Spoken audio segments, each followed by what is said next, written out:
বসে আছেন। এমন সময় জিবরাইল আমিন এসে রাসূলকে জানাই দিল, হুজুর আপনি চিন্তা করবেন না, আপনি আপনার দলের লোকদেরকে যতই মারো, দুঃখ দিক কষ্ট দিক, আপনি চিন্তা করবেন না। জীবন চলার পথ পরিক্রমায় দুঃখ কষ্ট মেলেই মানুষের জীবন চলবে, কিন্তু আপনি সবাইকে জানিয়ে দেন, দুঃখে থাকুক সুখে থাকুক, প্রতিটা ইমানদার মানুষ প্রশংসা আদায় করবে আল্লাহর, যার জন্য আল্লাহ তাআলা এই আয়াতটা নাজিল করে বলে আলহামদুলিল্লাহ। আর একটু জোরে বলেন আলহামদুলিল্লাহ।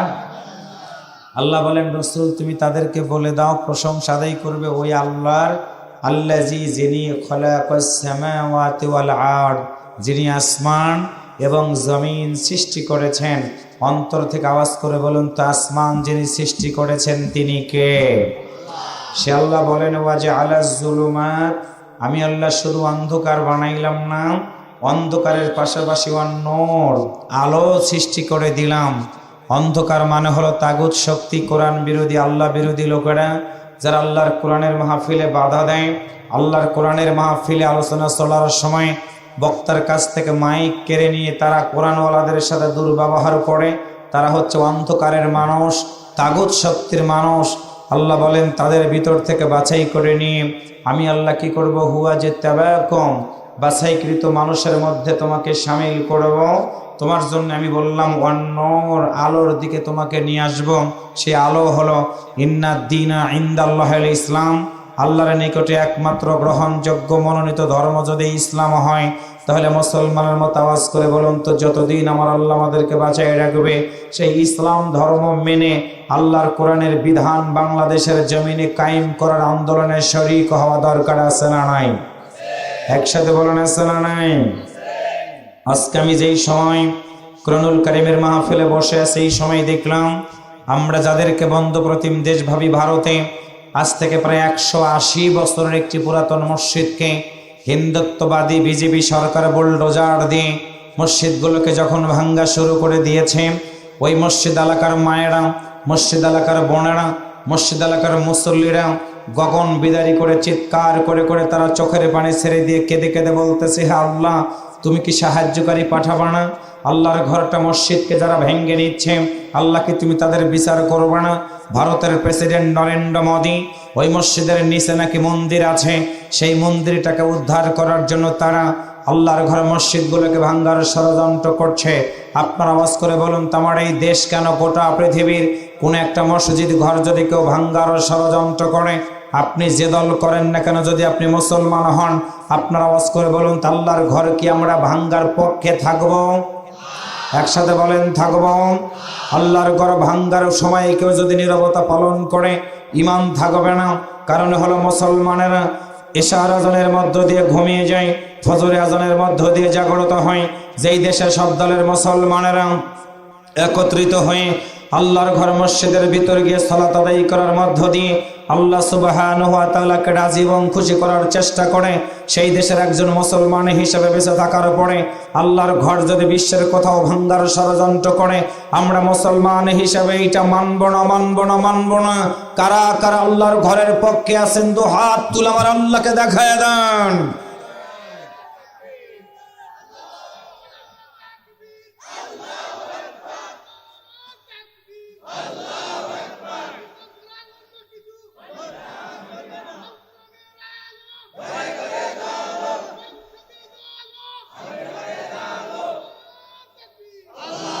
হাত নামান। আমার ভাই যে স্লোগান দিছে, মাইক লাগে নাই, মাইকের সে মনে সাজাদপুর আওয়াজ পৌঁছে গেছে, এই জন্য ভাইয়ের জন্য একটু মারহাবা বলেন তো। ভাই বলেছে একার, আপনারা হাজার হাজার মানুষ, আপনাদের আওয়াজ শুনে মনে হচ্ছে অনেক কষ্টে আছেন। মুসলমানেরা মসজিদের পক্ষে 100% আমাদের থাকতেই হবে। আওয়াজ করে বলেন কথা ঠিক না ভাইয়েরা? সুতরাং আল্লাহর ঘরের বিরুদ্ধে কেউ যদি চোখ তুলে তাকায়, মুসলমান হিসেবে দায়িত্ব হলো ওই চোখটাকে অন্য জায়গায় ফিরিয়ে দেওয়া। কথা বলেন। সুতরাং আমাদের তাহজিব তামাদ্দুন হচ্ছে ইসলাম। ইসলামটাকে মানার জন্য কোরআনুল কারীমের যেমন দরকার আছে, কোরআনের বিধান বাস্তবায়ন করার জন্য আল্লাহর ঘর মসজিদে গিয়ে আমরা সালাত আদায় করব, সে আল্লাহর ঘরটাকেও ভেঙ্গে দিবে, আমরা মুসলমানরা এটা মানব না, মানব না, মানব না। আওয়াজ করে বলেন কথা ঠিক কিনা? সুতরাং আমরা ভারত সরকারকে জানিয়ে দিতে চাই, মসজিদ ঘর ভাঙ্গা নিয়ে আপনি ষড়যন্ত্র করবেন না। কথা বলেন, মসজিদ ঘর ভাঙ্গার ষড়যন্ত্র করবেন না। আপনি মন্দির বানাবেন, মন্দিরের জায়গায় আমাদের নিষেধ থাকবে না, কিন্তু আল্লাহর ঘরগুলোকে ভেঙ্গে সেখানে আপনি মন্দির বানাবেন। এমন একদিন হতে পারে বাংলাদেশের যেমন করে স্বৈর শাসকদেরকে আমার আল্লাহ তাআলা জালিমদেরকে বিদায় করে দিয়েছে, সিরিয়ার প্রেসিডেন্ট বাশার আল আসাদকে বিদায় করে দিয়েছেন, এমনও তো হতে পারে আল্লাহর ঘর মসজিদ ভাঙ্গার কারণে ওই দেশের মুসলমানরা একত্রিত হয়ে গিয়ে আপনারও অবস্থা এদের মতোই হতে পারে। আওয়াজ করে বলেন কথা ঠিক কিনা? সুতরাং হিসাব করে আমাদেরকে কথাগুলো বলতে হবে, কথাগুলো শুনতে হবে। আমরা সব দলের ভাইয়েরা মসজিদের ভিতরে ঢুকে কাউকে খুশি করতে চাই না। মসজিদের ভিতরে ঢুকে আওয়াজ করে বলুন তো আমরা খুশি করতে চাই কাকে? সুতরাং আমাদের টার্গেট থাকবে আল্লাহ তাআলাকে খুশি করে আমাদের জীবন চালাবো। সেই প্রত্যাশা রেখেই আমি আজকে আপনাদের সামনে কোরআনুল কারীমের সূরা আনআম থেকে একটা আয়াত তেলাওয়াত করেছি। তাহলে অন্তর থেকে বলুন তো, যতদিন বাঁচবো প্রশংসা আদায় করবো কার? আরেকবার বলেন, কথাটা বলেছেন কে? আরেকবার বলেন কে? কোন সূরা? আনআম। কোন সূরা? কত নম্বর আয়াত? 1। কত নম্বর আয়াত? আমরাও ব্যক্তি জীবনে 1 নম্বর থাকবো, পারিবারিক জীবনে 1 নম্বর থাকবো, সামাজিক জীবনে 1 নম্বর থাকবো, রাষ্ট্রীয় জীবনে 1 নম্বর থেকে আল্লাহর এই জমিনে কোরআনের বিধান কায়েমের প্রত্যক্ষ পরোক্ষ ভূমিকা পালন করব। সবাই একটু বলে ইনশাআল্লাহ। বিয়ে করো নাই কারা কারা যুবক? একটু হাত তুলো তো দেখি। যারা বিয়ে করো নাই, পিছনে কি আমার কথা ভালো শোনা যায়? যারা বিয়ে করো নাই তারা একটু হাত তোলো। সামনে একটা বড় নাই রে ভাই, পিছনে সব যুবক বসে আছে, তোমাদের থাকা লাগতো সামনে। যারা বিয়ে করো নাই তারা একটু বলো তো দেখি আল্লাহু আকবার। একটু আওয়াজ দিয়ে বলো, মাজার ডোর যদি ছেড়ে যায় যাক, তারপরে বলো একটু আল্লাহু আকবার। আওয়াজ নাই, মানে ছ্যাঁকা খাওয়া পাটি সব বসে আছে। এবার আমার সামনে যারা বসে, আমার মুরব্বী যারা আমরা আছি, আমরা একটু আওয়াজ করে বলবো আল্লাহু আকবার। আর একবার বলি আল্লাহু আকবার। আওয়াজ কি মনে বিয়ে একটা আবার এখনই করে যায়, মানে বয়স হয়ে গেছে কিন্তু ইমানি শক্তি দুর্বল হয় নাই। মারহাবা জোরে বলেন, আল্লাহু আকবার জোরে বলেন, সুবহানাল্লাহ জোরে বলেন। তাহলে যতদিন বেঁচে থাকবো আওয়াজ করে বলুন তো প্রশংসা আদায় করবো কার? কথাটা বলেছেন কে? কোন সূরা? আনআম। কোন সূরা? কত নম্বর আয়াত? কত নম্বর আয়াত? ব্যক্তি জীবনে, পারিবারিক জীবনে, সামাজিক জীবনে, রাষ্ট্রীয় জীবনে কি দিয়া? একসাথে বলেন কি দিয়া? এটাই হবে আমার আজকের আলোচনা। জনসমর্থনটাকে আমরা জনশক্তিতে রূপান্তরিত করে সন্ত্রাস, জঙ্গিবাদ, মাদক, কিপটিজিং, দুর্নীতি, রাহাজানি মুক্ত সমাজ গঠন করব। সেটা হলো আল্লাহর কোরআন দিয়ে। কথা বলেন ঠিক না ভাইয়েরাম? আসুন সেই প্রত্যাশা রেখেই আলোচনার দিকে ফিরে যাচ্ছি। তেলাওয়াত শেষ করব। তেলাওয়াত শেষ করার পরে একটু আল্লাহু আকবার বলবেন। আল্লাহু আকবার বললে খুশি হয় কে? রাগ করে কে? আল্লাহ রাগ করে? কিরে ভাই কি কইতেছে আপনার এলাকার মানুষ? শয়তান কি আছে? শয়তান কি আছে? কিছু শয়তান পলাইছে না, কিন্তু কিছু তো আছে। কিন্তু আমরা শয়তানকে হিসাব করি না। আওয়াজ করে বলেন কথা ঠিক না ভাইয়েরা? তাহলে আল্লাহু আকবার বললে একসাথে বলেন তো খুশি হয় কে? রাগ করে কে? শয়তানকে কি গোনার সময় আমাদের আছে? আগেই গুনি নেই, এখন তো সময় নাই। কথা বলেন ঠিক না ভাইয়েরা? তাহলে আসুন আমরা তেলাওয়াত করি। পড়ুন সবাই আমার সাথে, অন্তত আউযুবিল্লাহ বিসমিল্লাহ যদি বলেন প্রতিটা হরফের বিনিময়ে আল্লাহ তাআলা 10টা করে নেকি দান করে দিবে। আপনাদের এলাকার মানুষের কি সওয়াবের দরকার আছে? সবাই বলেন আছে। কিছু লোক ভাবতেছে হুজুর আমাদের সওয়াবের দরকার নাই। অন্তর থেকে বলুন সওয়াবের দরকার আছে না নাই? তাহলে পড়ুন সবাই। আউযু বিল্লাহি মিনাশ শাইতানির রাজীম। বিসমিল্লাহির রাহমানির রাহিম। আলহামদুলিল্লাহি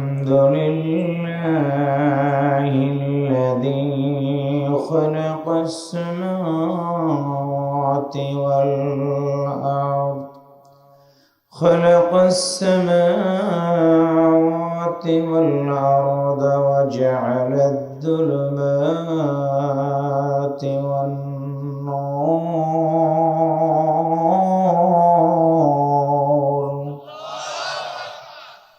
সম্মানিত প্রিয় ভাইরা, বিশ্বনবী সাল্লাল্লাহু আলাইহি ওয়াসাল্লামের মক্কি জিন্দেগিতে সূরাটি নাজিল হয়। বুঝবেন ভালো করে হৃদয় দিয়া, আজ থেকে ১৫০০ বছর আগে বিশ্বনবীকে আমার আল্লাহ তাআলা পৃথিবীর হয়েছিলেন।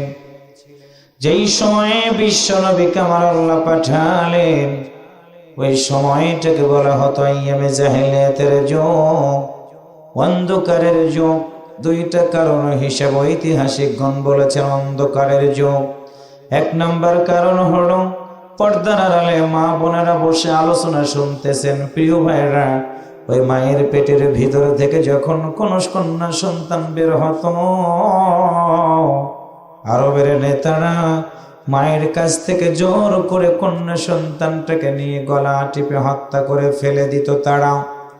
দুই নম্বর হলো অন্যের সম্পত্তি জোর করে জবরদখল করে তারা নিত। তারা ক্ষমতার মসনদে থাকবে চিরদিন, অন্যায়টাকে অন্যায় মনে করতো না। তারা চুরি করতো, ডাকাতি করতো, রাহাজানি করতো। এমন একটা কুসংস্কারান্য সমাজটাকে আমার আল্লাহ শান্তি দেওয়ার জন্য আজ থেকে ১৫০০ বছর আগে ৫৭০ খ্রিস্টাব্দে আমিনার গর্ভের মাধ্যম দিয়ে আমার আল্লাহ বিশ্ব নবীকে পৃথিবীর বুকে পাঠিয়ে দিয়ে দিলেন। অন্তর থেকে আওয়াজ করে বলুন মারহাবা, আরেকটু জোরে বলুন মারহাবা। আল্লাহর নবী পৃথিবীতে আগমন করার পর মানুষগুলোকে সুন্দর করে ডাক দেওয়ার জন্য চেষ্টা করেছেন। জীবন শুরু হয়ে গেল প্রিয় নবীর। হিলফুল ফুজুল একটি সামাজিক সংগঠন তৈরি করে যুবকদেরকে ডাক দিলেন, ফিরে এসো যুবকেরা, সত্যের দিকে ফিরে আসো, সত্যের কথাগুলো শোনো, অন্যায় করবে না, রাহাজানি করবে না, গর্ভধারিণী মায়ের সাথে তোমরা দুর্ব্যবহার করবে না, জন্মদাতা বাবার সাথে দুর্ব্যবহার করবে না, জমির আল ঠেলাঠেলি করবে না, একমাত্র মালিকের দরবারে তোমরা ধর্ণা দিবা। লোকেরা কথাগুলো শুনলো। আল্লাহর নবী 100% সফল হতে পারলেন না। বয়স হয়ে গেল 40 বছর। আমার প্রিয় ভাইরা, তখনও কিন্তু সহিবা গ্রন্থ নাজিল হয় নাই। 25 বছর বয়সে আল্লাহর নবী খাদিজা রাদিয়াল্লাহু তাআলা আনহার সাথে বিবাহ বন্ধনে আবদ্ধ হয়ে গেলেন। সমাজ পরিবর্তন করবেন সিদ্ধান্ত নিয়ে নিলেন। 40 বছর বয়সে আমার আল্লাহ তাআলা বিশ্ব নবীকে জানাই দিলেন, বন্ধুরে তোমার বয়স হয়ে গেছে 40 বছর, চিন্তা করবে না তুমি। আরবের মানুষগুলোকে সত্যের পথে ডাক দিয়েছো তুমি, কিন্তু তোমার ডাকে সাড়া দেয় নাই তারা। তোমার মতো মহামানবের উপরে হেদায়েতের পথ দেখানোর জন্য আমি আল্লাহ তোমার উপরে নাজিল করে দিলাম মহাগ্রন্থ আল কোরআন। সম্মানিত শাহজাদ প্রবাসী আল্লাহর নবীর উপরে 40 বছর বয়সে নাজিল হয়ে গেল মহাগ্রন্থ আল কোরআন। একটু সুবহানাল্লাহ জোরে বলেন। 40 বছর পর্যন্ত যেই নবীর কোনো শত্রু ছিল না, আরবের লোকেরা বিশ্ব নবীকে ডাক দিয়ে বলতো আমিন। আরবের লোকেরা বলতো সাদিক। কারণ হলো আব্দুল্লাহর বেটা জন্মগ্রহণ করার পর থেকে 40 বছর পর্যন্ত একটা দিনের জন্য মিথ্যা কথা বলে নাই। আল্লাহর নবীর উপরে প্রথম আয়াত নাজিল হয়ে গেল, ইকরা বিসমি রাব্বিকাল্লাযী খলাক। বন্ধুরে পড়ো তুমি তোমার ওই প্রভুর নামে, যেই প্রভু তোমাকে সৃষ্টি করেছেন। আমার সামনে যারা বসা যুবকেরা, তরুণেরা, মুরব্বীরা আওয়াজ করে বলুন তো আমাদের সৃষ্টিকর্তা কে? অন্তর থেকে বলুন কে? আল্লাহর নবী কোরআন পেয়ে গেল, হেরা পর্বতের গুহাই থেকে বের হয়ে গেলেন উঁচু একটি জায়গাতে। মানুষগুলোকে ডাক দিলেন, বললেন আরবের লোকেরা তোমরা আমাকে কে হিসাবে জানো? আরবের লোকেরা বলল তুমি তো আমিন, তুমি তো সত্যবাদী, তুমি তো বিশ্বাসী সাদিক, তুমি তো সত্যবাদী, তুমি তো আল আমিন, তুমি তো বিশ্বাসী। আল্লাহ রসুল বললেন, বলো কেমনে তোমরা আমাকে আল আমিন হিসাবে জানো? আবু জাহেল সাক্ষ্য দিয়ে বলল, আব্দুল্লাহর বেটা, যতদিন তোমাকে দেখেছি জীবনে একটা কথাও তুমি তো মিথ্যা কথা বলো নাই। একটু কি মারহাবা কইতে ইচ্ছে করে না? আবু জাহেল বলল, আব্দুল্লাহর বেটা, কোনদিন তুমি মিথ্যা কথা বলো নাই। তোমার কাছে আমানত দিতে রক্ষা করতা তুমি, সত্যবাদী হিসাবে তুমি থেকেছ। সুতরাং তোমার সম্পর্কে আমাদের ভালো ধারণা আছে। আল্লাহ রাসূল সঙ্গে সঙ্গে বললেন, শুনে রাখো, আল্লাহর পক্ষ থেকে আমার উপরে নাজিল হয়ে গেছে মহাগ্রন্থ আল কোরআন, তোমরা কি কোরআন মানবা কিনা?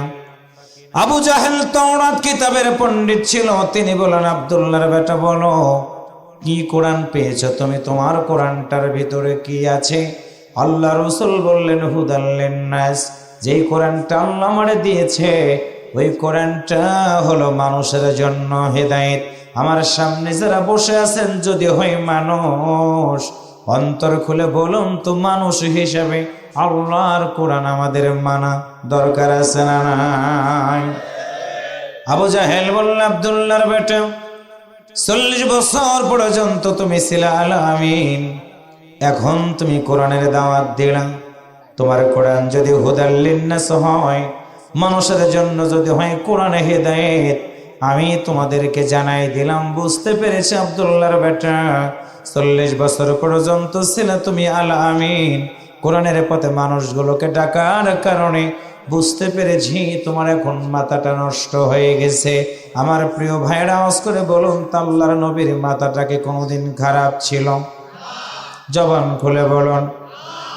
আল্লাহ বললেন, বন্ধুরে, না না, কোরআনের দাওয়াত দেওয়ার কারণে আরবের লোকেরা তোমাকে আল আমিন বলেছিল আগের পর্যন্ত, কিন্তু কোরআনের দাওয়াত দিলে তুমি, তোমাকে পাগল বলে গালি দিল। মন খারাপ করবা না। আল্লাহর পক্ষ থেকে আয়াত নাজিল হয়ে গিয়ে রাসূলকে সান্ত্বনা দিয়ে বললেন, ওয়ামা সাহিবিকুম বিমাজনুন,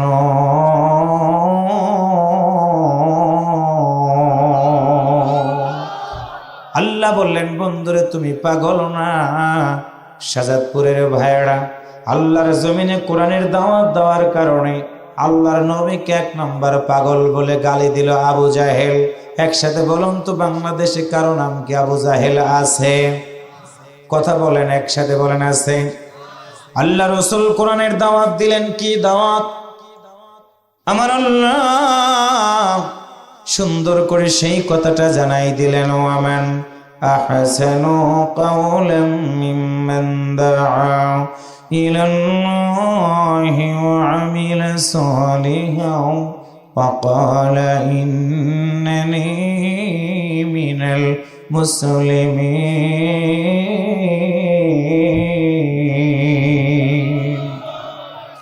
আল্লাহ বলেন, রাসূল বলে দাও, ওই ব্যক্তির কথার চেয়ে কার কথা উত্তম হবে, সুন্দর হবে, ভালো হবে? যেই ব্যক্তি মানুষদেরকে আল্লাহর পথে আহ্বান করে। তার মানে আল্লাহর পথে আহ্বান করা হলো এটা নবিয়ানা কাজ। আল্লাহ বলেন, বন্ধুরে শুনে রাখো, আমি আল্লাহর পথে শুধু আহ্বানই করে না, ও আমিলা সালিহান, এবং ভালো কাজ তারা করে। শুধু ভালো কাজই করে না, ওয়া ক্বালা ইন্নানি মিনাল মুসলিমিন, এবং ঘোষণা করে বলে তারা আমি একজন মুসলমান। আল্লাহর নবী দাওয়াত দেওয়ার কারণে আবু জাহেল ওদবা সাহেবের ডাক দিয়ে বলল, আব্দুল্লাহর বেটা, এতদিন তোমার মাথাটা খারাপ ছিল, পাগল ছিলে তুমি। আজকে বুঝতে পেরেছি তুমি আমাদের এমন কথা বললে, বুঝতে পেরেছি তোমার চরিত্রটাও মনে হয় নষ্ট হয়ে গেছে। শাহজাদপুরের ভাইয়েরা, আল্লাহর নবীকে 40 বছর পর্যন্ত যারা কোনোদিন চরিত্রহীন বলে কথা বলতে পারে নাই, ওই মানুষগুলো কোরআনের দাওয়াত দেওয়ার কারণে আল্লাহর নবীকে চরিত্রহীন বলে গালি দিয়ে দিল। আওয়াজ করে বলুন তা, আল্লাহর নবীর চরিত্রকে কোনো সময়ের জন্য বিন্দু মাত্র খারাপ ছিল? আল্লাহ বলেন, বন্ধুরে শুনে রাখো, সবাই তোমারে যদি চরিত্রহীন বলে গালি দেয়, বন্ধুরে শোনো, আমি আল্লাহ নিজে তোমার চরিত্রের গ্যারান্টি দিয়ে দিলাম, ইন্নাকা লাআলা খুলুকিন আযীম।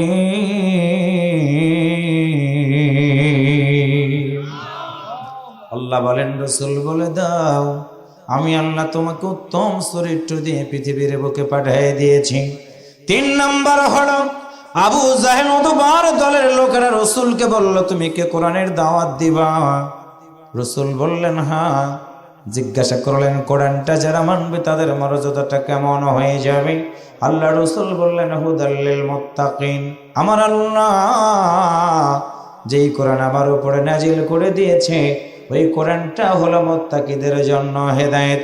3টা কথা আল্লাহর নবী বলা মাত্র আবু জাহেল উতবার সাহেবের দলের লোকেরা আওয়াজ করে করে বলল, একদিন তুমি পাগল ছিলাম, চরিত্র তোমার ভালো ছিল না, আজকে আবার নতুন করে কোরআনের দাওয়াত দেওয়ার কারণে বাপদাদার ধর্মকে তুমি চুনকালি লাগাই দিয়েছ। আমরা বুঝতে পেরেছি তোমার কারণে সমাজের বুকে ফিতনা ফাসাদ তৈরি হয়, তুমি অশান্তি সৃষ্টিকারী। আল্লাহ রাসূল বললেন, না না, আমি এসেছি তোমাদের কাছে কোরআনের দাওয়াতগুলো পৌঁছে দেওয়ার জন্য। মানবা কি মানবা না তোমাদের ব্যাপার, তবে আমি নবীর দায়িত্ব হলো তোমাদের কাছে দাওয়াতটা পৌঁছে দেওয়ার।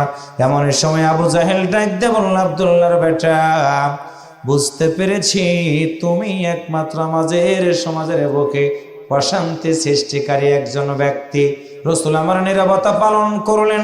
আল্লাহ বলেন, বন্ধুরে না না না, তোমাকে লোকেরা যতই বলো অশান্তি সৃষ্টিকারী, আমি আল্লাহ তোমারে কি হিসেবে বানাইছি তোমারে জানাই দিলাম। আমা আরসালনাকা ইল্লা রাহমাতাল লিল আলামিন।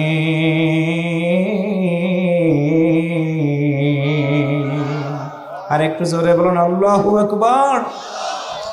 আল্লাহর নবী কোরআনের দাওয়াত দেওয়ার কারণে তাকে পাগল বলা হলো। আল্লাহর নবী কোরআনের দাওয়াত দেওয়ার কারণে তাকে চরিত্রহীন বলে গালি দেওয়া হলো। আল্লাহর নবী কোরআনের দাওয়াত দেওয়ার কারণে তাকে অশান্তি সৃষ্টিকারী বলা হলো।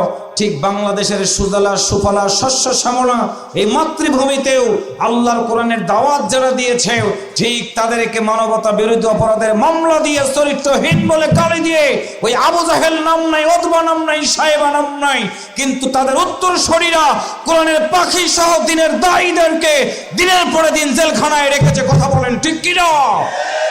সুতরাং নাম ছিল তাদের, কাজ ছিল কোরআনের বাধা দেওয়া। আর এখন বাংলাদেশ সহ গোটা পৃথিবীর 90 আবু জাহেলদের কাজ হলো নাম নাই, কিন্তু তাদেরও কাজ হলো কোরআনের বিধান যেন সমাজে কায়েম না হওয়া। এই জন্য তারা ষড়যন্ত্রে মেতে ওঠার কারণেই আমার আল্লাহ তাআলা বলেন, আমি ছাড় দেই কিন্তু ছেড়ে দেই না। কথা বলেন, আমি আল্লাহ ছাড় দেই কিন্তু ছেড়ে দেই না। সুতরাং বুঝতে হবে, আল্লাহর নবীকে যদি বাধা দেওয়ার পরেও রাসূল যদি কোরআনের দাওয়াত বন্ধ করে না দেয়, আজকের এই সাজাদপুরের জমিনে আমি আপনাদেরকে পরিষ্কার আহ্বান জানিয়ে দিতে চাই, আল্লাহ রাসূল যেমন বলেছে, আমি এসেছি তোমাদের কাছে কোরআনের দাওয়াতটাকে পৌঁছে দেওয়ার জন্য, তোমরা মানবা কি মানবা না সেইটা তোমাদের ব্যক্তিগত ব্যাপার। আজকের এই মাহফিলের মাধ্যম দিয়ে আমি আপনাদেরকে জানিয়ে দিতে চাই, আমাদের একটা আওয়াজ হবে, একটা স্লোগান হবে, আল্লাহর আইন চাই, সৎ লোকের শাসন চাই, শোষণ মুক্ত সমাজ আমরা গঠন যদি করতে পারি, তাহলে আমার এই দেশ থেকে চোর থাকবে না, ডাকাত থাকবে না, রাহাজানিকার থাকবে না, ধর্ষণকারী থাকবে না। সোনার বাংলাদেশের সময় পরিণত হবে তখন বাংলাদেশের পার্লামেন্ট আল্লাহর কোরআনের বিধান কায়েম হবে যখন। কিন্তু যারা সন্ত্রাসী করে তারা কোরআনের বিধান চাবে না, যারা জেনা করে তারা কোরআনের বিধান চাবে না, যারা চোর তারা কোরআনের বিধান চাবে না। সেই কোরআনের বিধানের পক্ষে মানুষগুলোকে আহ্বান আমরা করে যাব। এই জন্য যদি আমাদের উপরে দুঃখ আসে আমরা মেনে নিব, নির্যাতন আসে মেনে নিব, সকল অত্যাচার সহ্য করার পরেও আমার এই দেহে এক বিন্দু রক্ত থাকা পর্যন্ত আল্লাহর এই জমিনে কোরআনের দাওয়াত দেওয়া একটা ঘন্টার জন্য হলেও মুসলমানেরা বন্ধ করবে না, করবে না, করবে না। কারা কারা আল্লাহর কোরআনের পক্ষে আছেন দু হাত তুলে আমার আল্লাহকে দেখায় দেন।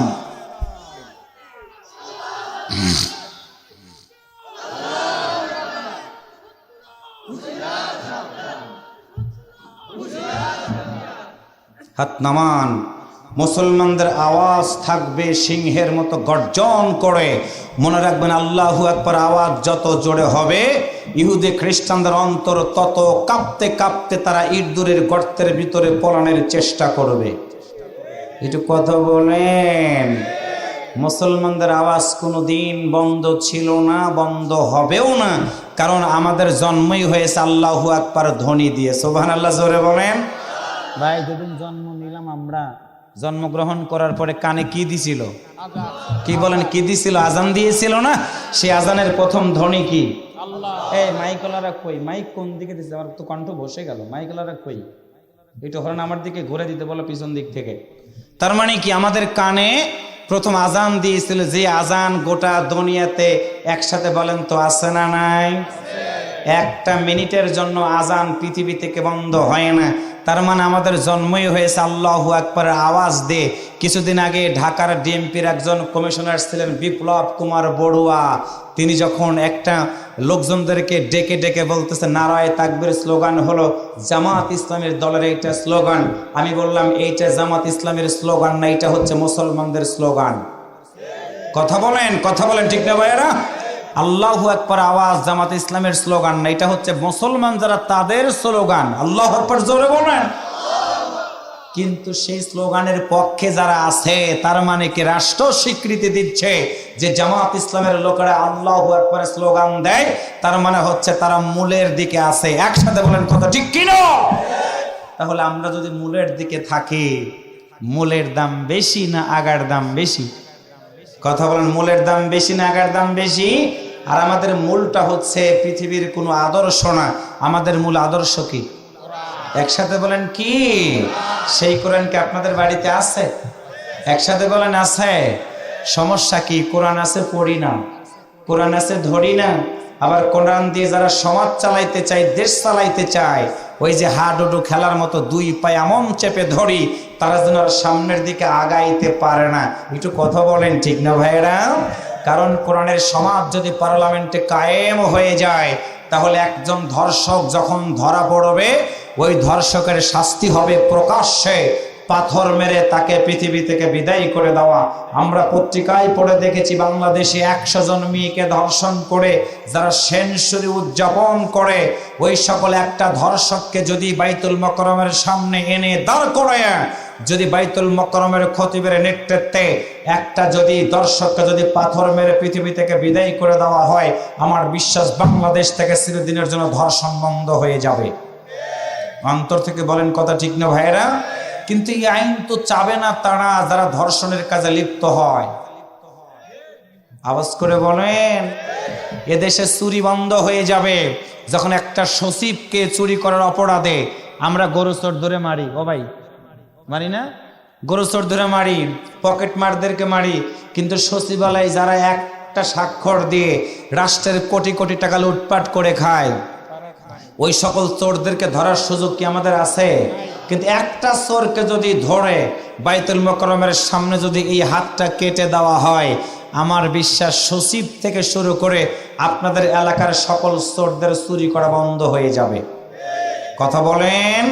কিন্তু এইটা চাবে না তো তারা, যারা এই দেশের চোর, যারা এই দেশের ডাকাত, লক্ষ লক্ষ টাকা লুটপাট করে নিয়ে আমার দেশের টাকা বিদেশে পাচার করে, তারা একমাত্র আল্লাহর এই জমিনে কোরআনের আইনের বিরোধিতা করে। আমরা তাদেরকে মানব না, মানি নেই, মানবও না। কারণ হলো জন্মিছে একদিন, মরেও যাব একদিন, মরে যেহেতু যেতেই হবে। অন্তর থেকে বলুন তো, আল্লাহর কোরআনের পক্ষে থেকে মরে যাওয়া দরকার আছে না নাই? অন্তর খুলে বলুন আছে না নাই? কারণ হলো এই মসজিদের বারান্দাতে একটি খাট আছে, যেই খাটের উপর আমাকে একদিন উঠতে হবে। আপনি আওয়ামী লীগের যত বড় নেতাই হন না কেন, যত জোরে দেশ থেকে পালান না কেন, মনে রাখবেন মরে যাওয়ার পর আপনাকে ওই খাটে একদিন উঠতেই হবে। কথা বলেন ঠিক না ভাইয়েরা? বিএনপি করেন, জামাত ইসলাম করেন, যে দলই করেন না কেন, যেখানেই থাকেন না কেন, মরে যাওয়ার পরে আপনাকে ওই খাটে ওঠা লাগবেই। এইরকম দামি কোট, ভাইয়ের দামি ব্লেজার, দামি জামা সব খুলে নিয়ে সাদা কাপড় পরে যখন আপনাকে ওই লাশটাকে খাটের উপরে উঠাবে, সেই দিন আপনি বুঝবেন কত ধানে কত চাল। চুরি করেছেন, দুনিয়াতে বাড়ি করেছেন, গাড়ি করেছেন, আপনার সন্তান চোরের টাকায় মানুষ হয়, মনে রাখবেন চোরদের টাকার ভিতরে আরামের কোনো হারাম নাই, হারামের কোনো আরাম নাই। আপনি হারাম টাকা উপার্জন করেছেন, এদেশের মানুষের চোখের পানিতে আপনার অভিশাপ হয়ে দাঁড়িয়ে গেছে। কারণ হচ্ছে একজন মানুষকে আপনি যখন হত্যা করবেন, আল্লাহর এই জমিনে কোরআনের কথা যারা বলে, নিরপরাধ মানুষগুলিকে আপনি যখন হত্যা করেছেন, ইসলামে আন্দোলন করার কারণে শহীদ করে দিয়েছেন, মনে রাখবেন প্রতিটা ব্যক্তির চোখের পানিটা আল্লাহর দরবারে ফরিয়াদ করেছে। ওই চোখের পানির কারণে কোরআন বিরোধী লোকদের কাজকে বাংলাদেশ থেকে বিতাড়িত হতে বাধ্য হতে হয়েছে। আমাদের পরিষ্কার কথা, আমরা কাউকে শত্রু ভাবি না, কাউকে শত্রু ভাবি না। আমরা প্রতিটা মানুষকে, প্রতিটা ভাইকে আমরা বুক দিয়ে ভালোবাসি একটাই কারণ, সেটা তুমি যদি ভালো হয়ে ফিরে আসতে পারো, আমাদের এই বুক তোমাদের জন্য রয়ে গেল। কিন্তু বুকের উপরে গুলি চালানোর চেষ্টা করবা না। কথা বলেন ঠিক না ভাইয়েরা? বিশ্বাসের উপরে আঘাত করার চেষ্টা করবা না। আমরা আল্লাহর এই কোরআনটা দিয়ে তোমাকে বলি, ভাই চুরি করো না। মনে, তোমার সন্তানগুলো তোমার কবরে যাবে না, তোমার আত্মীয় স্বজন কবরের ভিতরে যাবে না, তোমার কোনো নেতা কর্মী কবরের ভিতরে যাবে না। সুতরাং তোমাদেরকে পায়ে ধরে বলে, যেই দলের লোকেরা তোমাদের চুরি করা শেখায়, যেই দলের লোকেরা তোমাদের গাঁজা খাওয়া শেখায়, যেই দলের লোকেরা তোমাদের মদ খাওয়া শেখায়, যেই দলের লোকেরা তোমাদেরকে অন্যায়ভাবে মানুষ মারা শেখায়, সেই দল পরিবর্তন করে আল্লাহর এই জমিনে দিন কায়েমের ভূমিকা পালন করো। আল্লাহওয়ালা দলের লোকেরা আজান হয়ে গেলে তোমাদেরকে মসজিদের দিকে জামাতে নামাজ পড়ার ব্যাপারে উদ্বুদ্ধ করে। সুতরাং একজন মুসলমান হিসেবে যেই দলের লোকেরা নামাজের দিকে আমাদেরকে ডাক দেয়, অন্তর খুলে বলুন তো, তাদের ডাকে সাড়া দেওয়া দরকার আছে না নাই? কথা বলেন, আছে না নাই? আমরা একটা প্রবাদ বাক্য পড়ে থাকি, সৎ সঙ্গে স্বর্গবাস, অসৎ সঙ্গে সর্বনাশ। তোমার যেই নেতা বিড়ি খায়, যেই নেতা জেনা করে, যেই নেতা গাঁজা খায়, যেই নেতা মদের ব্যবসা করে, সেই নেতার সাথে তুমি যদি জীবন চালাও, কিয়ামতের ময়দানে তোমাকে ওই মদখোর গাঁজাখোর নেতার সাথেই তোমাকে কিয়ামতের ময়দানে আমার আল্লাহ তাআলার দরবারে উঠতে হবে। সেই দিন বুঝবা কত ধানে কত চাল। তাহলে চোখ দিয়ে দেখবো, কান দিয়ে শুনবো, বিবেক দিয়ে বুঝে সিদ্ধান্ত একটা, আল্লাহর আইন চাই, সৎ লোকের শাসন চাই, শোষণ মুক্ত সমাজ চাই। অন্তর থেকে বলুন তো, তাদেরকে আমাদের সহযোগিতা করা দরকার আছে না নাই? আরো জোরে বলুন, আছে না নাই? কারা কারা সহযোগিতা করতে রাজি আছেন? আর একবার দুহাত তুলে আমার আল্লাহকে দেখায় দেন। আওয়াজ কি বন্ধ হয়ে গেল? আরেকটা আওয়াজ করে তাকবীর দেন তো দেখে, লিল্লাহে তাকবীর। আরেকটু জোরে বলেন, হাত নামান। এই যে আমরা আল্লাহু আকবার মাঝে মাঝে বলতেছি, অন্তর থেকে বলুন তো, খুশি হইতেছে কে? আরেকটু জোরে বলেন, কে? আল্লাহর বান্দারা, আমার আল্লাহ ডাক দিয়ে বলে, বান্দারে শুনে রাখো, আলহামদুলিল্লাহ, সুখে থাকো দুঃখে থাকো, সদা সর্বদা তুমি প্রশংসা আদায় করবা আমি আল্লাহর। একটু অন্তর থেকে বলুন তো, যতদিন বাঁচবো আমরা প্রশংসা আদায় করব কার? আর একটু জোরে বলেন, আল্লাহ বলেন, বান্দারে শুনে রাখো, কোন আল্লাহর প্রশংসা আদায় করবা তুমি? আল্লাযী, যিনি খালাকাস সামাওয়াতি ওয়াল আরদ, যে আল্লাহ আসমানটা তোমার জন্য ছাদ বানায় দিলেন, জমিনটা বিছানা বানায় দিলেন, ওয়াজআলাজ যুলুমাত, যে আল্লাহ অন্ধকারটা বানালেন, ওয়ান-নূর, এবং যে আল্লাহ আলোটা তোমার জন্য বানায় দিয়েছেন। তার মানে হলো, আসমান বানালেন আমাদের জন্য, জমিনটা বানালেন আমাদের জন্য, আমার ভাইরা অন্ধকার বানালেন আমাদের জন্য, আলো বানালেন আমাদের জন্য। আমাদেরকে দেখতে হবে, বুঝতে হবে, সিদ্ধান্ত নিয়ে আল্লাহর পক্ষে আমাদের থাকার জন্য যদি সিদ্ধান্ত নেই, তাহলে আল্লাহ আমাদের জন্য সুসংবাদ দিচ্ছেন, ইয়া আইয়ুহাল্লাযীনা আমানু দুখুলু ফিস-সিলমি কাফা ওয়ালা তাত্তাবিউ খুতুওয়াতিশ শাইতান ইন্নাহু লাকুম আদুব্বুম মুবিন।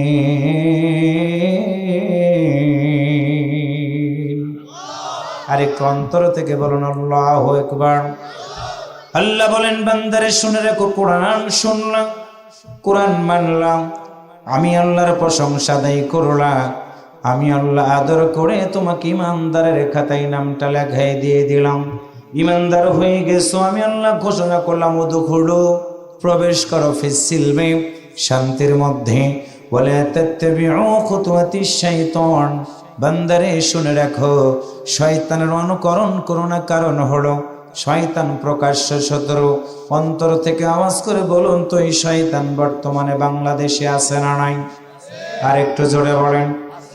আল্লাহ বললেন, বন্ধুরে শুনে রাখো, শয়তান ইমানদারদের ডান দিক থেকে আসবে, বাম দিক থেকে আসবে, পিছন দিক থেকে আসবে, সামনের দিক থেকে আসবে। শয়তান মানুষের প্রতিটা পশমের গোড়ায় গোড়ায় দিয়ে প্রবেশ করবে।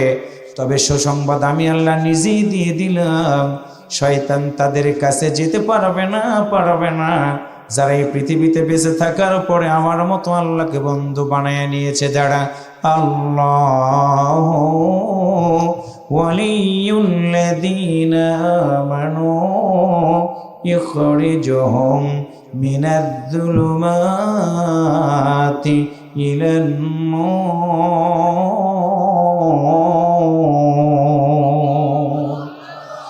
আর একটু জোরে বলা দরকার। আল্লাহ বলেন, বন্ধুরে শুনে রাখো, ডান দিকে শয়তান, বাম দিকে শয়তান, সামনে শয়তান, পিছনে শয়তান। এমন সময় তুমি যদি বলতে পারো আল্লাহু ওয়ালিউল্লাযীনা আমানু, আমি যতদিন বাঁচব ইমানদার হিসাবে, বন্ধু হিসাবে মানব আল্লাহকে। কেন মানবা? আল্লাহ বলেন, ইখরিজুহুম, আমারে যারা বন্ধু বানাবে বের করে আনবো তাদেরকে মিনায-যুলুমাত, অন্ধকার থেকে, ইলান-নূর, আলোর দিকে। আল্লাহ বলেন, বান্দারে শুনে রাখো, শুনে রাখো, আমার মতো আল্লাহরে বন্ধু বানাইতে যখনই চাইবা, কোরআন বিরোধী লোকেরা তোমার মতো বান্দাটাকে গ্রেফতার করবে। কারণ হলো আমার নবীকে আবু জাহেলের দলের লোকেরা 3টা বছর শিয়াবে আবি তালেবে জেলখানার ভিতরে বন্দী করে রেখেছে। নবী আমার দাওয়াত দিয়ে বলেছেন, বাল্লিগু আন্নী ওয়ালাউ আয়া, আমার একটা আয়াত যদি থাকে মানুষগুলোর সামনে সেইটা পৌঁছিয়ে দাও। আল্লাহর নবী দাওয়াত পৌঁছে দিতে গিয়ে জেলখানায় ঢুকে গেলেন। আল্লাহর নবী দাওয়াত পৌঁছে দিতে গিয়ে জালিমদের রোষানলে পড়ে গেলেন। আল্লাহর বান্দারা, আমরাও যদি সেই আল্লাহর দাওয়াত দেই, আমাদেরকেও মানসিক প্রস্তুতি গ্রহণ করা লাগবে। কোরআনের কারণে আমাদেরকে একদিন জেলখানায় যাওয়া লাগতে পারে, কোরআনের কারণে আমাদেরকেও অত্যাচার সওয়া লাগতে পারে, এমনকি কোরআনের কারণে কোরআনের পাখির মতো আমাদেরকে ফাঁসির দড়ি পর্যন্ত যাওয়া লাগতে পারে। আল্লাহর বান্দারা যারা ইমানদার, অন্তত সবকিছু মানতে পারে রে, আল্লাহ ছাড়া কারো কাছে তারা মাথা নত করে না। আওয়াজ করে বলেন কথা ঠিক কিনা? এই জন্য আল্লাহ বলেন, বান্দারে শুনে রাখো, শুনে রাখো, আমি আল্লাহর প্রশংসা আদায় করতে গিয়ে আমি আল্লাহর বিরুদ্ধে যারা অবস্থান নেয়, তারা যদি তোমাদেরকে মেরে ফেলে দেয়, খুশির সংবাদ শুনে রাখবা, তোমাদের কিন্তু এইটা মৃত্যু হলো না। আল্লাহ বলেন, ওয়ালা তাকুলু লিমান ইউকতালু ফি সাবিলিল্লাহি আমওয়াত বাল আহইয়াউ ওয়ালাকিন লা তাশউরুন।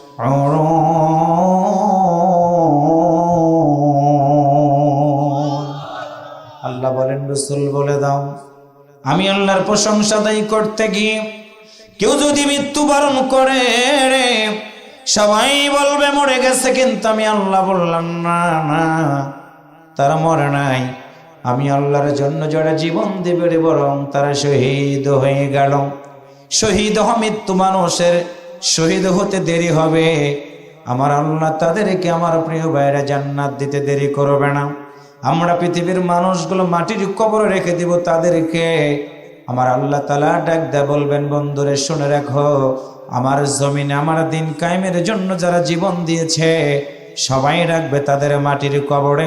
আমি আল্লাহ কথা দিয়ে দিলাম, তারা কিন্তু মাটির কবরে থাকবে না।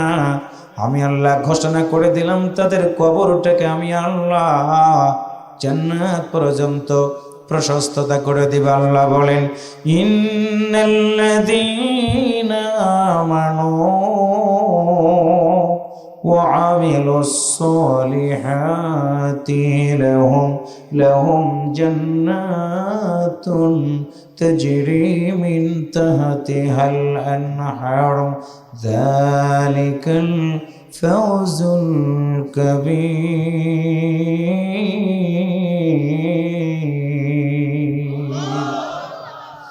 সম্মানিত প্রিয় ভাইরা, আমার আল্লাহর একটা আয়াতে জানিয়ে দিয়েছেন, বান্দারে শুনে রাখো, একদিন তোমার মৃত্যুটা হয়ে যাবে রে। কুল্লু নাফসিন যায়িকাতুল মাউত, মৃত্যুর সাথে আমাদের গ্রহণ একদিন করাই লাগবে। ঠান্ডা মাটির ভিতরে একদিন আমাদের পৃথিবীর মানুষগুলো রেখে দিয়ে আসবে রে ভাই। কলিজাটা ফেটে যায়, শুনে রাখবেন। কত মানুষ জ্বর হয়ে মারা যায়, কত মানুষ আপনাদের পাশে নদীর ভিতরে গোসল করতে গিয়ে মারা যায়, কেউ বা নৌকা ডুবে মারা যায়, কেউ বা বিশ্ব রোডে গাড়ি অ্যাক্সিডেন্টে মারা যায়। আমার প্রিয় ভাইরা, কেউ বা বাড়িতে থেকে মারা যায়। আল্লাহ বলেন না না না, সকল মৃত্যুর চেয়ে একটা মৃত্যু আমার কাছে বেশি দামি রে। আমি আল্লাহর প্রশংসা আদায় করতে গিয়ে, আমি আল্লাহর জমিনে কোরআনের দাওয়াত দিতে গিয়ে যারা মৃত্যুবরণ করবে, সবাই রাখবে তাদের মাটির কবরে। আমি আল্লাহ বললাম না না, তাদের মাটির কবরটা মাটি থাকবে না। আমি আল্লাহ তাদের কবরটাকে জান্নাতের বাগান বানিয়ে দিয়ে দিব। আল্লাহর বান্দার একদিন জন্মগ্রহণ করেছি রে, মরেও তো যাব একদিন। অন্তর খুলে বলুন তো, মরে যাওয়ার পরে ওই আল্লাহর জান্নাতে যাওয়ার জন্য যতদিন বাঁচবো, আল্লাহর কোরআনের পক্ষে কি আমাদের থাকা দরকার আছে না নাই? আমার মা বোনেরা পর্দার আড়ালে আছেন, আপনার জন্য একটা কথা মা শুনে রাখবেন। নেপোলিয়ন বলেছিল, তোমরা একটা শিক্ষিতা মা আমাকে দাও, একটা শিক্ষিত জাতি তোমাদের উপহার দিয়ে দিব। আজকে বাংলাদেশে অনেক ছেলেকে দেখি রে মায়ের গালে থাপ্পড় মারে, অনেক ছেলেকে দেখি বাবার গালে থাপ্পড় মারে। আল্লাহর বান্দা, ওই যুবক কেন মাকে মারে, বাবাকে মারে? মায়ের বাবার কোনো দোষ নাই, দোষ হলো একটাই, সেটা হলো ওই বাবা মাদকাসক্তর সন্তানটার জন্য টাকা দিতে চায় না। যুবক, তোমাকে পায়ে ধরে বলে গেলাম, তুমি যদি আজকে মদ খাও, কালকে তুমি যদি গাঁজা খাও, ইয়াবা খাও, মনে রাখবা মদখোর মানুষগুলোকে সমাজের লোকেরা কেউ পছন্দ করে না, গাঁজাখোর মানুষগুলোকে কেউ পছন্দ করে না। নেশাগ্রস্ত মানুষগুলোকে শাহজাদপুর থানার পুলিশগুলো খুঁজে নিবে, একদিন তোমার জেল হয়ে যাবে। আল্লাহর বান্দা শুনে রাখো, তোমার মতো একজন তরতাজা যুবকের যদি জেল হয়, তোমার জন্য কেউ যদি কষ্ট নাও পায়, একজন কষ্ট পাবে, সে হলো তোমার গর্ভধারিণী মা। কেউ যদি কষ্ট না পায়, একজনই কষ্ট পাবে, সে হলো তোমার বাবা। কারণ হলো তোমার মা তোমার মতো সন্তানটাকে 10টা মাস কষ্ট করে পৃথিবীর বুকে আসার আগে পেটের ভিতরে রেখে দিয়েছিল। তোমার জন্ম হওয়ার পরে তোমার বাবা কামলা বিক্রি করে, চাকরি করে, ব্যবসা করে তোমার মতো সন্তানটারে খাওয়ায়। আজকে তুমি লেখাপড়া করতে গিয়ে তোমার জীবনটা নষ্ট হয়ে গেল, মাদকাসক্ত যুবকদের পিছনে তুমি লেগে গেল, স্কুল ফাঁকি দিয়ে টাস খেলো, মাদ্রাসা ফাঁকি দিয়ে তুমি কেরাম খেলো, ইউনিভার্সিটি ফাঁকি দিয়ে তুমি অন্যায় করো। যুবক, তুমি জানো না এই যে অ্যান্ড্রয়েড ফোনটা তুমি ব্যবহার করো, তুমি তোমার আব্বাকে বলো, আব্বা ফোন আমার লাগবে, কিন্তু একটাবার চিন্তা করে দেখলা না ফোনটা কিনতে তোমার কতগুলো টাকা তোমার আব্বার লাগে?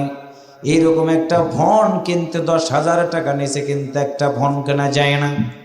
যুবক, তোমার পায়ে ধরা বলে গেলাম, তোমার আব্বা যদি কামলা বিক্রি করে রে, 500 টাকা যদি রোজ হয়, 20 দিন কামলা বিক্রি করার পরে 10,000 টাকা জোগাড় করার পরে 10,000 টাকা, 20টা দিন কামলা বিক্রি করার পরে 10,000 টাকা জড়ো হয়ে গেল।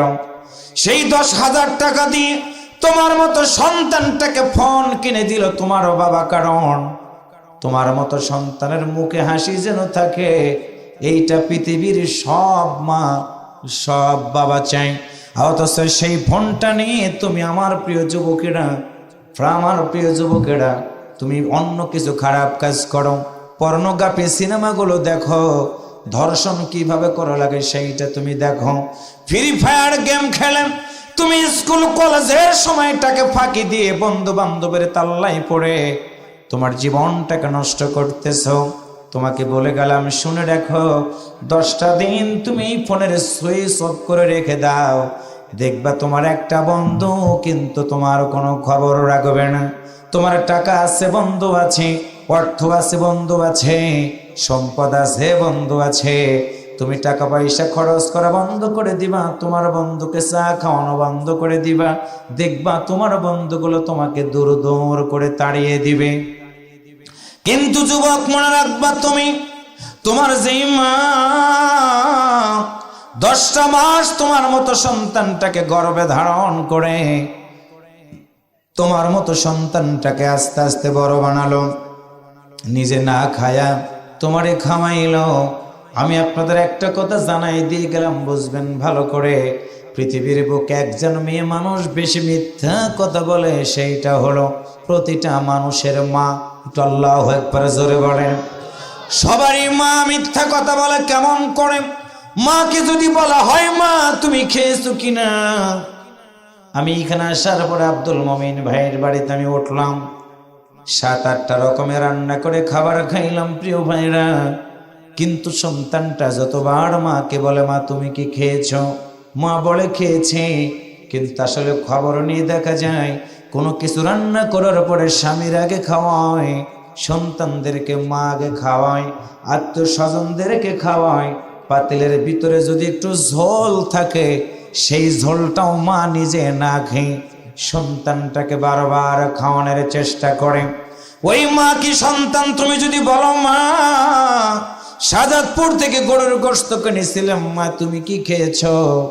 মা তোমার দিকে মুস্কি হাসি দিয়ে বলবে, আব্বুরে কখন খেয়েছি, তুমি চিন্তা করো না, তুমি আবার বারবার নিয়ে নিয়ে খাও। তার মানে হলো নিজে না খেয়ে অন্যরে খাওয়াই, সে হলো তোমার মা। ঈদের দিন এসে গেল যুবক, সবার গায়ে নতুন পাঞ্জাবি, তোমার গায়ে নতুন শার্ট, তোমার গায়ে নতুন জিন্সের প্যান্ট। কিন্তু যুবক, তুমি তাকায় দেখবা তোমার বাবার দিকে, না না, তোমার বাবার গায়ে নতুন পাঞ্জাবি নাই, নতুন শার্ট নাই, তোমার পায়ে নতুন স্যান্ডেল, তোমার বাবার পায়ে নতুন স্যান্ডেল নাই। সবার গায়ে নতুন কাপড়, তোমার মায়ের গায়ে কিন্তু নতুন কাপড় জুটলো না। এই জন্য আমি আজকে তোমাদের কাছে পায়ে ধরে বলে গেলাম, একটা সমাজ যদি আমরা পরিবর্তন করতে চাই, আমাদের সন্তানগুলো দিয়েই কিন্তু সমাজ পরিবর্তন করা লাগবে। আল্লাহর ঘর মসজিদের ভিতরে আমরা যখনই ঢুকি রে, মা ঢোকে না, বাবা ঢোকে। বাবার ঢোকার সাথে সাথে যদি কলিজার টুকরা সন্তানটাও মসজিদের ভিতরে ঢোকে, আমি আপনাদেরকে পরিষ্কার বলে দিয়ে গেলাম, ইন্নাস সালাতা তানহা আনিল ফাহশাই ওয়াল মুনকার। একটু আল্লাহু আকবার জোরে বলেন। নিশ্চয় সালাত সকল প্রকার ফাহিশা কাজ থেকে দূরে রাখে। একজন যুবক যদি প্রতিদিন 5 ওয়াক্ত সালাত জামাতের সহিত আদায় করে, একটা যুবক যখন প্রতিদিন মসজিদের সাথে সম্পর্ক রাখবে, আল্লাহর কসম করে বলি রে ভাই, ওই যুবক কোনোদিন মায়ের গালে থাপ্পড় মারতে পারবে না, ওই যুবক কোনোদিন মদ খাবে না, ওই যুবক কোনোদিন গাঁজা খাবে না, ওই যুবক কোনোদিন ইয়াবা খেতে পারবে না। কিন্তু আমাদের দেশের কিছু যুবক আছে, যুবকদেরকে নষ্ট করার জন্য তারা উঠে পড়ে লেগে আছে। এই জন্য আমি আপনাদের কাছে পায়ে ধরে বলে গেলাম, ব্যক্তি জীবন যদি 1 নাম্বার আমরা করতে চাই, আলহামদুলিল্লাহ আল্লাহর কোরআন দিয়ে করতে হবে। পারিবারিক জীবন যদি 1 নাম্বার করতে চাই, আল্লাহর কোরআন দিয়ে করতে হবে। এই জন্য আল্লাহ বলেছেন, ইয়া আইয়ুহাল্লাযীনা আমানু কু আনফুসাকুম ওয়া আহলিকুম নারা। আল্লাহ ডাক দিয়ে বলেন, বান্দারে শুনে রাখো, তুমি আগে জাহান্নামের আগুন থেকে নিজে বাঁচো, এরপর পরিবার পরিজনদেরকে জাহান্নামের আগুন থেকে বাঁচাও। আমার প্রিয় মায়েরা, আমার প্রিয় বোনেরা, যুবক তোমাদের জানাই দিয়ে গেলাম, নিজে যদি জাহান্নামের আগুন থেকে বাঁচতে চাও, মানব রচিত আইনগুলোকে পদদলিত করে আজকেই তোমাকে সিদ্ধান্ত নিতে হবে। তুবু ইলাল্লাহ, আল্লাহর দিকে তোমাকে ফিরে আসতে হবে। আর মনে রাখবে একটা কথা, যুবক তুমি যদি নামাজি হয়ে যাও, তোমার মায়ের জন্য তুমি দোয়া করা তোমার জন্য সুবিধা হয়ে যাবে। একজন সন্তান যদি ভালো হয়, আল্লাহর বান্দারা বুঝবেন হৃদয় দিয়ে, সবার দোয়া আল্লাহ ফেরত দিতে পারলেও সন্তানের দোয়া কিন্তু আল্লাহ কখনো ফেরত দেয় না। একটু আল্লাহু আকবার জোরে বলেন। মা বাবার দোয়া কিন্তু আল্লাহ কখনো ফেরত দেয় না। মাহফিলে যারা বসে আছেন বসার জায়গা নাই, অথচ এখনো অনেক যুবক কিন্তু মেলার ভিতরে দিয়ে ঘুরতেছে। আমি আপনাদের পায়ে ধরে বলে গেলাম, শুনে রাখেন, যেই যুবক তার মা মারা গেছে কবরের ভিতরে ঘুমায়, বাবা মারা গেছে কবরের ভিতরে ঘুমায়, এমন সময় কোন সন্তান যদি মায়ের কথা স্মরণ করে, বাবার কথা স্মরণ করে বলতে পারে, রব্বির হামহুমা কামা রাব্বায়ানি সগীরা, আল্লাহ তাআলা তখন ডাক দে বলে, বান্দারে কাঁদবা না, তোমার চোখের পানি নাকের ডগায় আসার আগে আমি আল্লাহ তোমার মা বাবার কবরে আযাব মাফ করে দিয়ে দিলাম।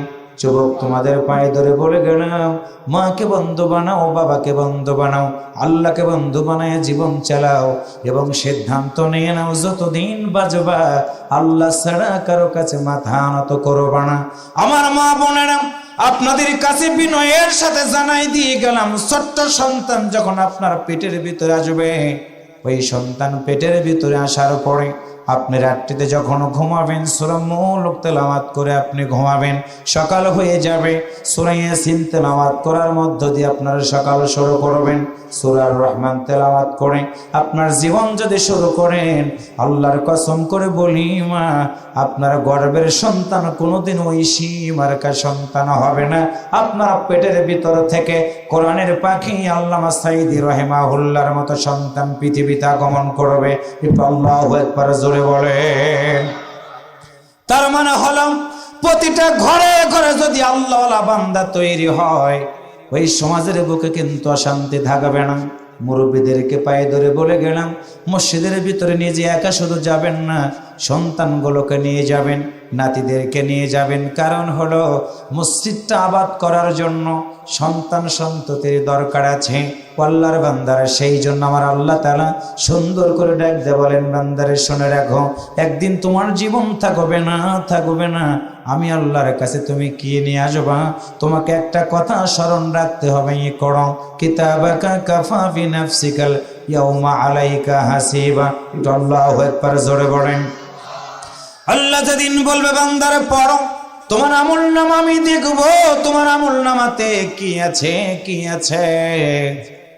আল্লাহর বান্দারা, সেদিন আমাদের আমলনামাতে যদি আমরা এইটা দেখাইতে পারি, আল্লাহ তোমার ঘরের জন্য মাহফিলে বসেছিলাম, তোমার কোরআনের কথাগুলো আমরা শুনতেছিলাম, কলিজাটা ঠান্ডা হয়ে গিয়েছিল মালিক, উপর থেকে ঠান্ডা পানিগুলো গায়ের উপরে পড়ে, এরপরেও কিন্তু আমরা মাহফিল থেকে বের হয় না। আমার আল্লাহ তাআলা সেদিন যদি ডাক দে বলে, বান্দারে একই সময়ে কত মানুষ ঘুমাইলো, কত মানুষ দোকানে থাকলো, তুমি ঘুমাইলা না, মাহফিল থেকে উঠলা না, যাও, তোমার ওই ছবিটাকে আমি আল্লাহ গ্রহণ করে নিয়ে তোমার ওই আমলনামার খাতিরে আমি আল্লাহ তোমার জীবনের সব গুনাহ খাতাগুলোকে মাফ করে দিয়ে আজকে তোমার জান্নাতে যাওয়ার জন্য আমি আল্লাহ অনুমতি দিয়ে দিলাম। অন্তর থেকে বলুন তো, একদিন মরে যাওয়ার পরে আল্লাহর জান্নাতে যাওয়ার জন্য যতদিন বাঁচবো, অন্তর থেকে বলুন তো, আল্লাহর কোরআনের মাহফিলে আল্লাহর কোরআনের পক্ষে কি আমাদের থাকা দরকার আছে না নাই? আল্লাহর বান্দারা, সেই কোরআনের মাহফিল বাস্তবায়ন করার জন্য, আল্লাহর ঘর সুন্দর করার জন্য আমি যে টপিকস বেছে নিয়েছি, সুখে থাকে দুঃখে থাকি রে ভাই, অন্তর থেকে বলুন তো, আমরা প্রশংসা আদায় করব কার? আর একটু জোরে বলেন, কার? আমি আর লম্বা করব না। ঠান্ডা পানিগুলো আমার গায়ের উপরেও পড়তেছে, আপনাদেরও গায়ের উপরে পড়তেছে। আল্লাহর কোরআন থেকে এতটুকু জানানোর আমি চেষ্টা করেছি, একদিন আমাদের মরে যেতে হবে। মরে যাওয়ার পর আমার প্রতিটা কাজ যেন আল্লাহর দরবারে আমার পক্ষে সাক্ষ্যকারী হয়ে যায়। সেই সাক্ষ্য বানানোর জন্য আল্লাহর বান্দারা কে আছেন, আমি আপনাদের কাছে আমিন। ربنا ظلمنا أنفسنا وإن لم تغفر لنا وترحمنا لنكونن من الخاسرين। রব্বুল আলামিন সিরাজগঞ্জ জেলাধীন শাহজাদপুর থানার অন্তর্গত লোহিন্দাকান্দি সুইস গেট বাজার জামে মসজিদের কমিটি কর্তৃক আয়োজিত 26তম বার্ষিকী তাফসীরুল কোরআন মাহফিলের সমাপনীতে এসে হাজার হাজার মুসলমান নর এবং নারীদেরকে নিয়ে এতিমের মতো কাঙ্গালের মতো তোমারই দেওয়া দুটি হাত আমরা তোমার দরবারে উঠাইলাম। রব্বুল আলামিন মেহেরবানি করিয়া আমাদের সবার মুনাজাত তুমি কবুল করে নাও। আলোচনার ভিতরে তেলাওয়াতের ভিতরে ভুল যদি হয়ে থাকে মাফ করে দাও। যা সওয়াব হয়েছে বিশ্ব নবীর রওজা মুবারকে পৌঁছিয়ে দাও। আল্লাহ তামাম পৃথিবীর মাটির নিচে যত মুমিন মুমিনাত অন্ধকার কবরের ভিতরে ঘুমায়, আল্লাহ সকল মুর্দার কবরে আযাব তুমি মাফ করে দাও। মুনাজাতে হাত উঠাইলে মনে পড়ে যায় জনম দরদি মায়ের কথা। আল্লাহ কারো মা নাই, কারো বাবা নাই, দাদা দাদি নানা নানি সহ শ্বশুর কুলের অনেক আত্মীয় স্বজন ঘুমায়। এই দুয়ার খাতিরে আল্লাহ সকল মুর্দার কবরে আযাব তুমি মাফ করে দাও। রব্বি ইরহামহুমা কামা রাব্বায়ানি সগীরা। আল্লাহ তাআলা পর্দার আড়ালে হাজার হাজার মা বোনেরা বসে আলোচনা শুনল। অনেক বোন আছে মালিক বিয়ে হয় নাই, বিয়ের ব্যবস্থাটা করে দাও। অনেক বোন আছে বিয়ে হয়েছে, তাদের ঘরে কোনো সন্তানাদি দাও নাই, আল্লাহ তাদের ঘরে একটা নেক সন্তান দান করে দাও। অনেক মা আছে সন্তান কথা দিয়ে কথা রাখে না, অনেক মা আছে স্বামী কষ্ট দেয়। আল্লাহ মা বোনদের জন্য হৃদয় থেকে দোয়া করলাম, মনের সকল আশাগুলো কবুল করে নিয়ে মরে যেদিন যাবে জান্নাতের ভিতরে হযরত ফাতেমার সাথে থাকার সুযোগ করে দিও। আল্লাহ আজকের মাহফিলের সভাপতিকে কবুল করে নাও, প্রধান অতিথিকে কবুল করে নাও, বিশেষ অতিথিবৃন্দদের কবুল করে নাও, সম্মানিত অতিথিবৃন্দকে কবুল করে নাও, মসজিদ কমিটির সভাপতিকে কবুল করে নাও।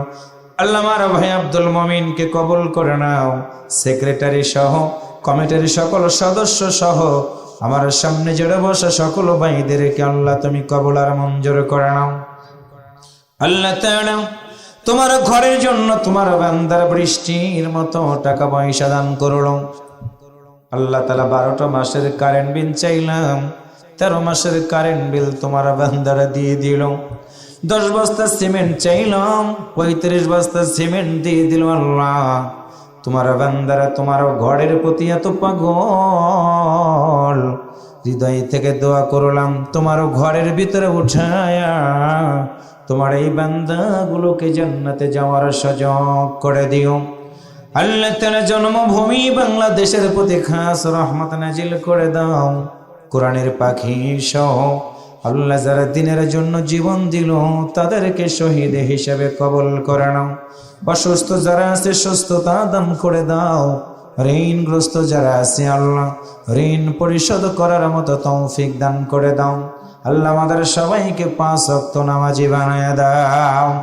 আল্লাহ যুবকদের জন্য হৃদয় থেকে দোয়া করে দিলাম, সন্ত্রাস জঙ্গিবাদ মাদকের হাত থেকে বাঁচায়া আমার দেশের প্রতিটা যুবককে আল্লাহ কোরআনের দলের সাথী বানায় দাও। আগামী বছর এই ময়দানে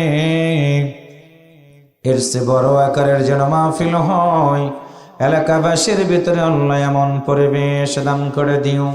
আল্লাহ যেই বাড়িতে থাকলাম খাইলাম বিশ্রাম নিলাম, বাড়িওয়ালার প্রতি খাস রহমত নাজিল করে দিও। আল্লাহ শেষ কথা হলো কোরআন দিয়ে দেশ চালাইলে কেমনে চলে, আমাদের 2টা চোখ দিয়ে আল্লাহ দেখার মতো সুযোগ করে দিও। আল্লাহ জানি না কখন মনে হয় এই সুন্দর পৃথিবী ছেড়ে যাওয়ার সময় হয়ে যাবে, আজরাইলকে দেখে কলিজাটা শুকিয়ে যাবে। ওই বিপদের সময়ে আমাদের সবার জবান দিয়া ওই মধুর কালেমা পড়াই দিও, লা ইলাহা ইল্লাল্লাহু মুহাম্মাদুর রাসূলুল্লাহ।